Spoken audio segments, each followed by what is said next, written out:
Good morning to all of you. Today we will continue our topic is pre-formulation study. Okay, previous lecture में हमने discuss किया था solubility profile को हमने discuss किया था क्या होती है, कैसे हम निकालते किसी भी ड्रग की सॉल्युबिलिटी.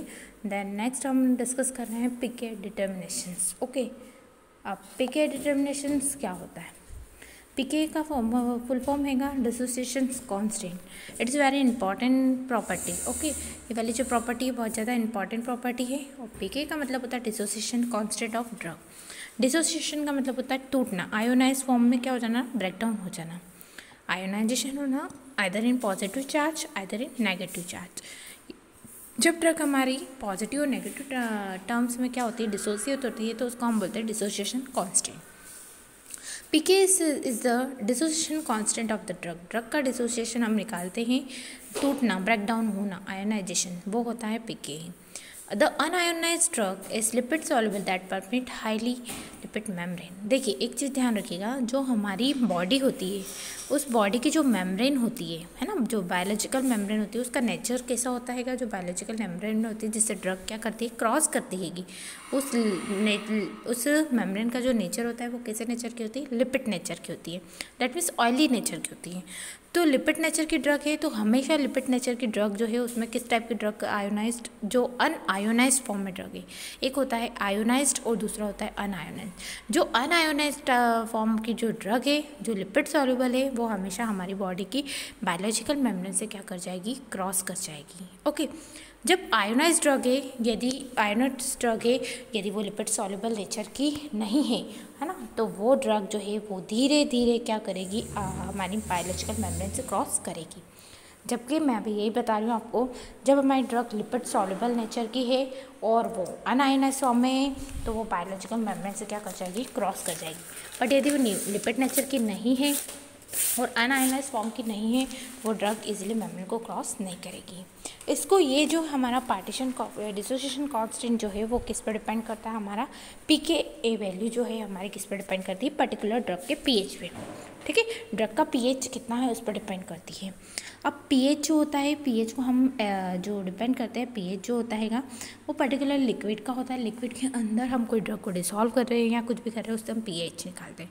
पीएच जो है वो हमारी कौन सी इक्वेशन से हम पता करते हैं, हैंडरसन हेज़लबेच इक्वेशन इसका नाम है. पीएच की जो पीएच और पीके के बीच में जो रिलेशन है उसको हम किससे निकालते हैं, हैंडरसन हेज़लबेच इक्वेशन से निकालते हैं, उसका नाम है.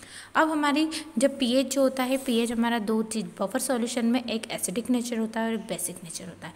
जब हम बेसिक नेचर के लिए, हम ड्रग के लिए हम क्या निकाल रहे हैं, पीएच निकाल रहे हैं, जो कि पीके एक वैल्यू के बीच में रिलेशन. तो देखो आपको दिख रहा होगा pH equals to pK a plus ionized form of drug ऊपर और अपॉन में अनआयोनाइज्ड फॉर्म ऑफ ड्रग. ये एक फार्मूला होता है जिसको हम हैंडरसन हेज़लबेच इक्वेशन कहते हैं, जो कि एक रिलेशन होता है किस किस के बीच में, पीएच और पीके वैल्यू के बीच में. तो हमारा बेसिक नेचर के ड्रग के लिए हमारा ये फॉर्मूला है, pH equals to pK ionized upon में अनआयोनाइज्ड. सेम एसिडिक नेचर है, pH equals to pK plus unionized form of drug and ionized form of drug. ये जो होता है हमारा फॉर्मूला होता है, इस फॉर्मूले को हम हैंडरसन हेज़लबेच इक्वेशन बोलते हैं, जो कि एक रिलेशन होता है पर्टिकुलर पीएच और पीके वैल्यू डिसोसिएशन कांस्टेंट के बीच में. अब नेक्स्ट है पीएच वैल्यू, जो हमारा पीके है उसको हम किस किस मेथड से हम पता कर सकते हैं, UV spectroscopy, ultraviolet spectroscopy method से, पोटेंशियोमेट्रिक टाइट्रेशन से पता कर सकते हो, टाइट्रोमेट्रिक मेथड के थ्रू हम क्या कर सकते हैं, पता कर सकते हैं PK value. Next is the solubilisation. Next parameter जो है वो हमारा क्या है, सॉल्युबलाइजेशन. सॉल्युबलाइजेशन क्या होता है, solubilisation is defined as a spontaneous passage of poorly water soluble solute molecule in aqueous solution of soap और detergent in which thermodynamically stable solution is form. Solubilisation का मतलब होता है जब कोई ड्रग जो क्या हो रही है, spontaneously passage of poorly water soluble.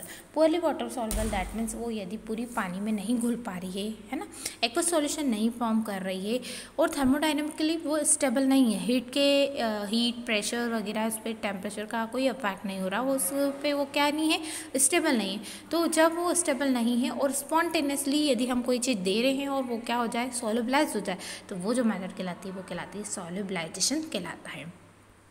इसमें देख लीजिए, it is the process by which apparent solubility of otherwise sparingly soluble substance is increased by presence of surfactant It is the process by which apparent solubility of otherwise sparingly soluble substance is increased by the presence of surfactant। देखो solubilization जब होना किसी भी drug का किसी भी solvent के अंदर सॉल्युबलाइज होना, वो क्या कहलाता है?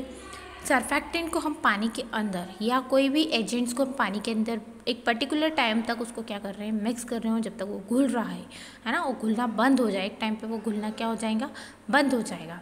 जब हमें अदर एक्स्ट्रा अमाउंट में हम सरफैक्टेंट यदि डालते हैं जो सरफेस टेंशन को कम करते हैं, तो that is form of micelles. Critical point occur करता है जब हम सरफेक्टेंट को एक्स्ट्रा अमाउंट में यदि डालते जाते तो घुलना बंद हो जाता है, तो वो कहलाता है हमारा क्रिटिकल पॉइंट, उसको हम बोलते हैं माइसिस।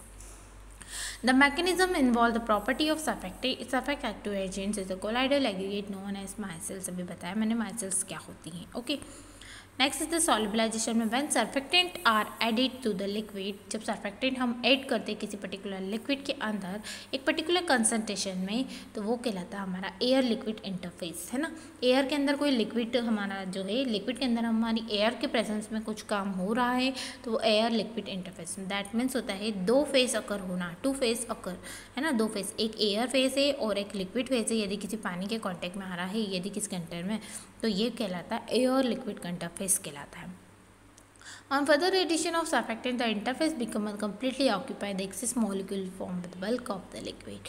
At very high concentration, surfactant molecule in the bulk of the liquid begin to form micelles, and this concentration is known as critical micelle concentration (CMC). मैंने अभी बताया जब एक अमाउंट में हम क्या करते हैं, सर्फेक्टेंट को ऐड करते जाते तो एक टाइम बाद वो घुलना बंद हो जाता है, तो वो पॉइंट कहलाता है critical micelle concentration (CMC). Is the next general method to increase the solubility. Solubility को हम कैसे इंक्रीज कर सकते हैं? By addition of co solvent एक साथ दो सॉल्वेंट डाल दो या पीएच चेंज कर दो। Third one is the reduction of particle size भी हम यदि कम कर देंगे तो घुलने की क्षमता बढ़ जाएगी। टेम्परेचर चेंज मेथड, यदि हम टेम्परेचर चेंज करते हैं तो भी वो ड्रग क्या हो जाती है, घुल जाती है।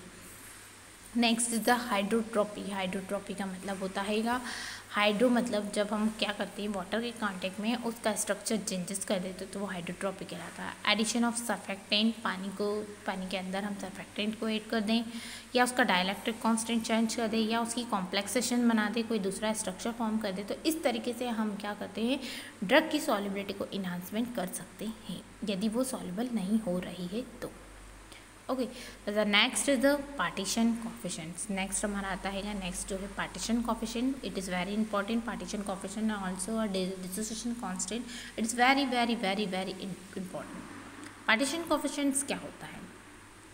A measurement of drug lipophilicity, that is the ability to cross the cell membrane। अभी हमने आपको बताया कि हमारी जो बायोलॉजिकल मेम्ब्रेन होती है वो लिपिड नेचर की होती है और हमारा पार्टीशन कोफिशिएंट जो होता है वो लिपिड नेचर पता करने के लिए होता है कि कितना जो हमारा अननोन ड्रग है और नोन ड्रग है वो लिपिड में एब्जॉर्ब हो रही है और कितना हमारी ऑयल वाटर में एब्जॉर्ब हो रही है।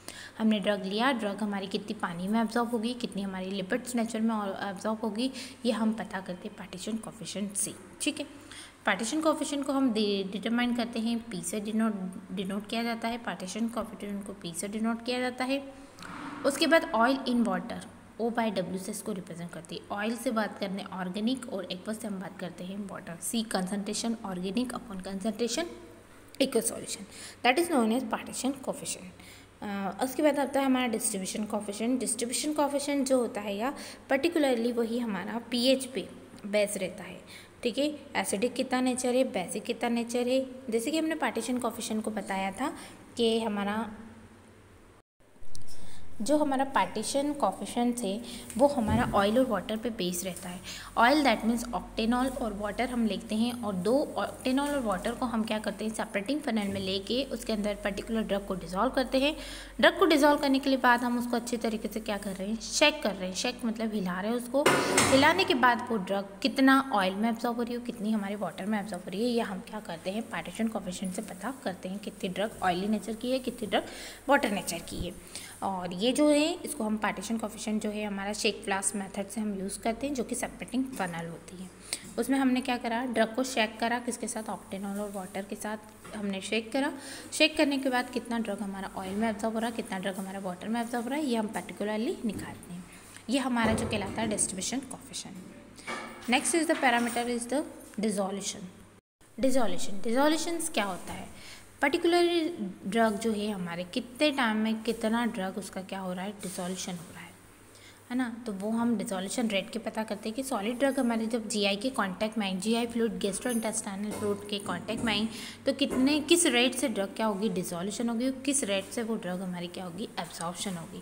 तो हमारे दो पैरामीटर इंपॉर्टेंट होता है, rate of dissolution and rate of absorption. जब घुलेगी तभी वो ड्रग हमारी बॉडी में क्या होगी, एब्जॉर्ब होगी। यदि ड्रग नहीं घुलेगी तो वो एब्जॉर्ब नहीं होगी। तो ये जो हम डिसोल्यूशन जो है वो हम किस इक्वेशन से निकालते हैं, नॉइस-व्हिटनी इक्वेशन से हम पता करते हैं। नॉइस-व्हिटनी इक्वेशन हमारी ये होती है dc/dt अपॉन में dAh mu CS minus C। ये हमारा जो होता है नॉइस-व्हिटनी इक्वेशंस होती है कि नॉइस-व्हिटनी इक्वेशन में हमारा DC जो होता है वो डिसोल्यूशन रेट को पता करता है, H जो है डिफ्यूजन कांस्टेंट को पता करता है, B volume, D diffusion coefficient, A surface area कितना घेर रहा है वो, और हमारा C जो है वो कंसंट्रेशन को बताता है, कितना सॉल्यूट का कंसंट्रेशन है और कितना सॉल्वेंट का कंसंट्रेशन है। ये हम थोड़ा सा डिस्कस करेंगे। डिसोल्यूशन को अच्छे से हम नेक्स्ट लेक्चर में डिस्कस करेंगे। सुपरफिशियली मैंने आपको ये बताया डिसोल्यूशन क्या होता है। ओके, आज हमारा यहीं पे हम टॉपिक को कंप्लीट करते हैं। कल हमारा ये आगे कंटिन्यू करेंगे नेक्स्ट लेक्चर में। Okay, thank you.